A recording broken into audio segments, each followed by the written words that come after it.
بسم اللہ الرحمن الرحیم نحمدہ ونصلی علی رسولہ الکریم اما بعد۔ میں ہوں حافظ گلزار عالم اور آپ دیکھ رہے ہیں لرن ود حافظ گلزار۔ آسان دینی تعلیمات پر مشتمل ہمارے کورس کا آج سبق نمبر 4 ہے، اور اس میں ہم کتاب تعلیم الاسلام کے پہلے حصے میں سے پڑھ رہے ہیں نماز پڑھنے کا طریقہ۔ لیکن اس میں ایک یاد دہانی ضروری ہے کہ یہ کتاب حنفی مذہب کے مطابق ہے، یعنی امام ابو حنیفہ رحمۃ اللہ علیہ کی اقتداء کرنے والے حضرات کے لیے اس میں مسائل لکھے گئے ہیں فقہ کے۔ اس لیے وہ حضرات جو امام ابو حنیفہ رحمۃ اللہ علیہ کی اقتداء نہیں کرتے، وہ ان مسائل میں جو مختلف ہیں حنفی مذہب سے، وہ اپنے مذہب کے مطابق عمل کر لیں۔ بہرحال آج ہم پڑھیں گے نماز پڑھنے کا طریقہ حنفی مذہب کے مطابق، جو نبی اکرم صلی اللہ علیہ وسلم سے مسنون طریقہ ثابت ہے، اس کے مطابق نماز پڑھنے کا طریقہ پڑھیں گے۔ لیکن اس سبق میں یہ ہم طریقہ پڑھ رہے ہیں مرد کی نماز کا، اگلے سبق میں ہم عورت کی نماز پڑھنے کا طریقہ پڑھیں گے انشاءاللہ تعالی۔ سوال: نماز پڑھنے کا طریقہ کیا ہے؟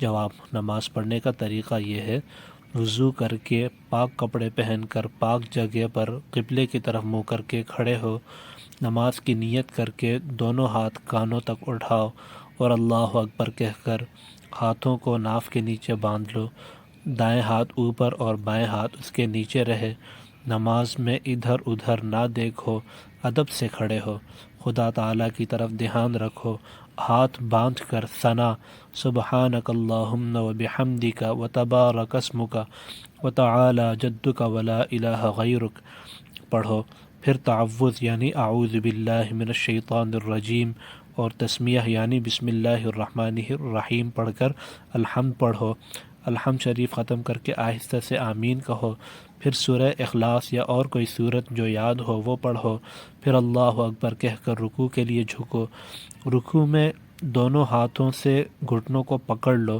رکوع کی تسبیح یعنی سبحان ربی العظیم 3 یا 5 مرتبہ یا 7 مرتبہ پڑھو، پھر تسمیع یعنی سمع اللہ لمن حمدہ کہتے ہوئے سیدھے کھڑے ہو جاؤ، تحمید یعنی ربنا لک الحمد بھی پڑھ لو، پھر تکبیر کہتے ہوئے سجدے میں اس طرح جاؤ کہ پہلے دونوں گھٹنے زمین پر رکھو، پھر دونوں ہاتھ رکھو، پھر دونوں ہاتھوں کے بیچ میں پہلے ناک پھر پیشانی زمین پر رکھو، سجدے کی تسبیح یعنی سبحان ربی الاعلیٰ 3 یا 5 مرتبہ کہو، پھر تکبیر کہتے ہوئے اٹھو اور سیدھے بیٹھ جاؤ، پھر تکبیر کہہ کر دوسرا سجدہ اسی طرح کرو، پھر تکبیر کہتے ہوئے کھڑے ہو جاؤ، اٹھتے وقت زمین پر ہاتھ نہ ٹیکو، اور جہاں جہاں یہ تکبیر کا لفظ آیا تو تکبیر کا مطلب ہے اللہ اکبر کہنا، تو تکبیر کہتے ہوئے کھڑے ہو جائیں گے یعنی اللہ اکبر کہتے ہوئے کھڑے ہو جاؤ، اٹھتے وقت زمین پر ہاتھ نہ ٹیکو، سجدوں تک ایک رکعت پوری ہو گئی۔ اب دوسری رکعت شروع ہوئی، تسمیہ پڑھ کر یعنی بسم اللہ پڑھ کر الحمد شریف پڑھو اور کوئی اور صورت ملاؤ۔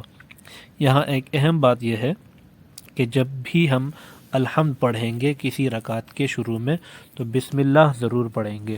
پہلی رکعت میں تو پڑھتے ہی ہیں سب، دوسری تیسری چوتھی رکعت میں عام طور پہ دیکھا گیا ہے، سنا گیا ہے کہ سیدھا الحمد سے شروع کر دیتے ہیں، تو بسم اللہ بھی پڑھنی چاہیے۔ اسی طرح الحمد کے بعد جو سورت ہم پڑھتے ہیں، تو سورت جب ابتدا سے شروع کریں گے تو بسم اللہ بھی پڑھیں گے، تو اس کا بھی دھیان رہے۔ سورت ملا، پھر رکوع قومہ اور دونوں سجدے کر کے اٹھ کر بیٹھ جاؤ، پہلے تشہد پڑھو، پھر درود شریف، تشہد یعنی التحیات پڑھو، پھر درود شریف، پھر دعا پڑھو، پھر سلام پھیرو، پہلے دائیں طرف پھر بائیں طرف سلام پھیرتے وقت دائیں طرف اور بائیں طرف منہ موڑ لو۔ یہ 2 رکعت نماز پوری ہو گئی۔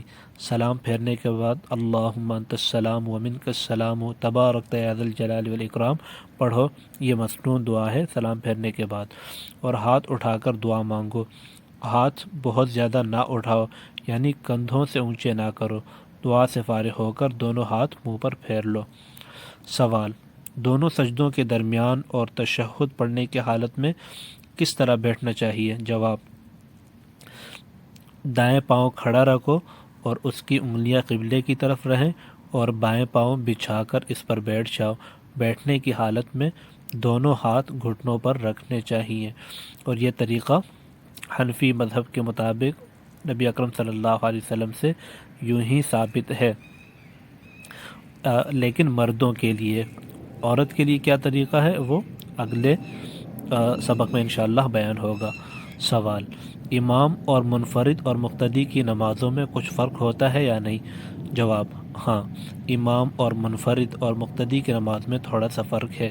ایک فرق یہ ہے کہ امام اور منفرد پہلی رکعت میں ثنا کے بعد اعوذ باللہ اور بسم اللہ پڑھ کر الحمد شریف اور سورت پڑھتے ہیں، اور دوسری رکعت میں بسم اللہ اور الحمد شریف اور سورت پڑھتے ہیں، مگر مقتدی کو صرف پہلی رکعت میں ثنا پڑھ کر دونوں رکعتوں میں چپ کھڑے رہنا چاہیے۔ دوسرا فرق یہ ہے کہ رکوع سے اٹھتے وقت امام اور منفرد سمع اللہ لمن حمدہ کہتے ہیں، اور منفرد تسمیع کے ساتھ تحمید بھی کہہ سکتا ہے۔ یعنی جو اکیلے نماز پڑھے، منفرد کا مطلب جو اکیلے نماز پڑھتا ہے، وہ سمع اللہ لمن حمدہ کے ساتھ ربنا لک الحمد بھی کہے گا، مگر مقتدی یعنی جو امام کے پیچھے نماز پڑھ رہا ہے وہ صرف ربنا لک الحمد کہے۔ سوال، نماز کی 3 یا 4 رکعتیں پڑھنی ہو تو کس طرح پڑھیں؟ جواب، 2 رکعتیں تو اسی طرح سے پڑھیں جو اوپر بیان ہوا، مگر قاعدے میں التحیات اور تشہد کے بعد درود نہ پڑھیں بلکہ اللہ اکبر کہہ کر کھڑے ہو جائیں۔ پھر اگر نماز واجب ہے یا سنت ہے یا نفل ہے تو 2 رکعتیں پہلی 2 رکعتوں کی طرح پڑھ لیں، اور اگر نماز فرض ہے تو تیسری رکعت اور چوتھی رکعت میں الحمد شریف کے بعد سورت نہ ملائیں، باقی اور سب اسی طرح پڑھیں جیسے پہلی 2 رکعتیں پڑھی جاتی ہیں۔ سوال، نماز سنت یا نفل کی 3 رکعتیں بھی پڑھی جاتی ہیں یا نہیں؟ جواب، نماز سنت یا نفل کی 3 رکعتیں نہیں ہوتی، 2 یا 4 رکعتیں ہی پڑھی جاتی ہیں۔ سوال، رکوع کرنے کا صحیح طریقہ کیا ہے؟ جواب، رکوع اس طرح کرنا چاہیے کہ کمر اور سر برابر رہیں، یعنی سر نہ کمر سے اونچا رہے نہ نیچا ہو جائے، اور دونوں ہاتھ پسلیوں سے علیحدہ رہیں، اور گھٹنوں کو ہاتھوں سے مضبوط پکڑ لیا جائے، اور یہ مردوں کے لیے حکم ہے۔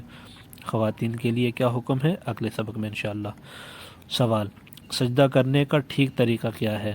جواب، سجدہ اس طرح کرنا چاہیے کہ ہاتھوں کے پنجے زمین پر رہیں اور کلائیاں اور کوہنیاں زمین سے اونچی رہیں اور پیٹ رانوں سے علیحدہ رہے اور دونوں ہاتھ پسلیوں سے الگ رہیں۔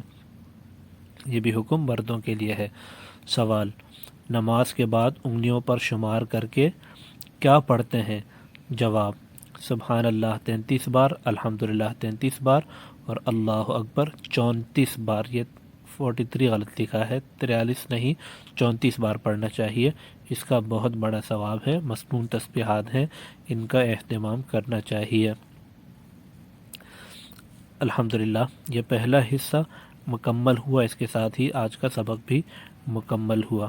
سبحانک اللہم و بحمدک، نشہد ان لا الہ الا انت، نستغفرک و نتوب الیک۔ السلام علیکم ورحمۃ اللہ وبرکاتہ۔